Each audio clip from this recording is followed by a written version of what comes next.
இன்னிசை விழா 15வது ஆண்டு துவக்க விழா சீரோடும் சிறப்போடும் நடைபெற்று வருகிறது. எனக்கு பல நேரங்கள்ல என் பசங்களுக்கு என்ன வயசு அப்படின்னு மறந்துருச்சுன்னா ஆன்மீகம் ஆனந்தம் வயசு என்ன அப்படின்னு நான் கேட்டுக்குவேன்.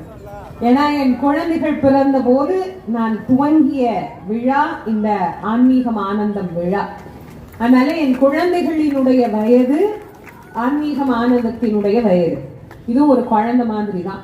அதனால இந்த குழந்தைகள் எப்படி வளர்றத பார்த்து ஒரு தாய்க்கு சந்தோஷமா இருக்குமோ, அதே போல இந்த ஆன்மீகம் ஆனந்தம் 5-6 குழந்தைகளோடு ஆரம்பிக்கப்பட்டு இன்றைக்கு 200 குழந்தைகளுக்கு மேல இதுல படிக்கிறாங்க அப்படிங்கிறது உண்மையிலேயே ரொம்ப ரொம்ப ரொம்ப ரொம்ப மகிழ்ச்சியான, பாராட்ட வேண்டிய ஒரு விஷயம். இது குழந்தைகளை விட எனக்கு குழந்தைகளின் பெற்றோர்களை நான் மிகவும் பாராட்டுகிறேன், வாழ்த்துகிறேன். நீங்க கொண்டு வந்து விடலைன்னா அந்த பிள்ளைங்க